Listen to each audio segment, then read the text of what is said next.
Next MCQ है A plus B magnitude is equal to A minus B magnitude, और option में कहता है कि A and B must be parallel, A and B anti parallel, A and B perpendicular, या फिर answer 60 degree. मतलब इन चारों ऑप्शन से साफ जाहिर हो रहा है कि हमने ए और बी के दरमियान एंगल फाइंड करना है, और वो एंगल हमने बताना है कि कितना एंगल बनेगा। तो कंडीशन आपके सामने लिखी हुई है जो क्वेश्चन में गिवन है। स्टार्ट लेते हैं, दोनों साइडों का स्क्वायर ले ले पहले। तो ये लिखा जी ए प्लस बी के मैग्नीट्यूड का square is equal to A minus B के मैग्नीट्यूड का स्क्वायर। स्क्वायर मैंने क्यों लिया? इसलिए क्योंकि मैंने ये कंडीशन अप्लाई करनी है जो हम डॉट प्रोडक्ट वाले टॉपिक में सीख चुके हैं कि ए के मैग्नीट्यूड का square that is always equal to A dot A. सीखा था ना ये कि ए की सेल्फ डॉट प्रोडक्ट लें तो वो अपने ही मैग्नीट्यूड के स्क्वायर के इक्वल हो जाती है। ऐसे अगर बी की सेल्फ डॉट प्रोडक्ट लें तो वो बी के अपने मैग्नीट्यूड के स्क्वायर के इक्वल हो जाती है। इसी तरह किसी भी वेक्टर की सेल्फ डॉट प्रोडक्ट लें तो वो उसके अपने ही मैग्नीट्यूड के स्क्वायर के इक्वल हो जाती है। तो अब जरा देखें, अब यहां पे जब लिखा है ए प्लस बी के मैग्नीट्यूड का स्क्वायर, तो सेम रूल को यूज करके हम अगले स्टेप में इसको लिख सकते हैं A plus B dot A plus B. क्या ख्याल है? A plus B dot A plus B. ठीक है जी, रूल आपके सामने लिखा हुआ है। इसी तरह दूसरी साइड पे भी सेम रूल को अप्लाई करके हम लिख सकते हैं A minus B dot A minus B, A minus B dot A minus B. ठीक है जी। अच्छा, अब जरा दोनों साइडों पे इस डॉट प्रोडक्ट को एक्सपेंड करें थोड़ा। ये ए प्लस बी था, सॉरी।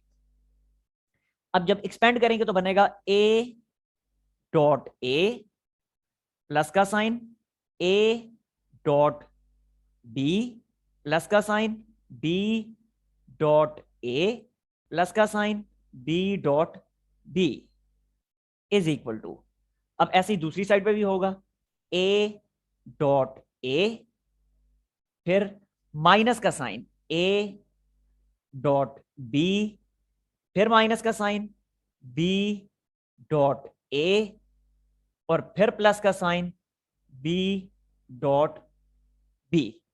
अब ए डॉट ए को उसी के अकॉर्डिंग क्लोज करके मैं फिर से लिख सकता हूं ए मैग्नीट्यूड स्क्वायर प्लस का साइन, ये ए डॉट बी मैंने एज इट इज लिख दिया, प्लस का साइन इस बी डॉट ए को भी मैंने ए डॉट बी लिख दिया, क्योंकि मुझे पता है कि डॉट प्रोडक्ट जो वो कम्यूटेटिव होती है। डॉट प्रोडक्ट में हमेशा ए डॉट बी और बी डॉट ए आपस में इक्वल होते हैं, तो लिहाजा मैंने बी डॉट ए को भी ए डॉट बी लिख दिया, और फिर ये बी डॉट बी जो है इसको फिर उसी रूल के अकॉर्डिंग मैंने बी मैग्नीट्यूड स्क्वायर लिख दिया इज इक्वल टू, इसी तरह फिर इसको लिख दिया ए मैग्नीट्यूड स्क्वायर, फिर ऐसे ही माइनस के साइन के बाद A dot B as it is लिख दिया, फिर माइनस बी डॉट ए को एक दफा फिर ए डॉट बी लिख दिया, again same argument that dot product is commutative, और बी डॉट बी को बी मैग्नीट्यूड स्क्वायर लिख दिया। अब देखें जरा, ये ए मैग्नीट्यूड स्क्वायर दूसरी साइड पे जाएगा तो इस वाले ए मैग्नीट्यूड स्क्वायर से कैंसिल हो जाएगा। ऐसे ये बी मैग्नीट्यूड स्क्वायर दूसरी साइड पे जाएगा तो इस वाले बी मैग्नीट्यूड स्क्वायर से कैंसिल हो जाएगा। बाकी क्या बचा? बाकी बचा ए डॉट बी प्लस ए डॉट बी, ये बना 2 टाइम्स ए डॉट बी। ठीक हो गया जी। ऐसे ही दूसरी साइड पे क्या बनेगा? -2 टाइम्स ए डॉट बी। अब ये राइट हैंड साइड से जब ये इधर शिफ्ट होगा दूसरी साइड पे तो ऐड होके बनेगा 4 times A dot B equals to 0। ठीक है, और जब 4 उधर जाके 0 से डिवाइड हो जाएगा तो 4 खत्म हो जाएगा। बाकी क्या बचेगा? बाकी बचेगा A dot B equal to 0। अब ए डॉट बी 0 कब आती है? दो वेक्टर्स की डॉट प्रोडक्ट उसी वक्त 0 आती है कि जब वेक्टर्स परपेंडिकुलर हो। सो कह सकते हैं कि vector A is perpendicular to vector B, so angle between them is 90 degree.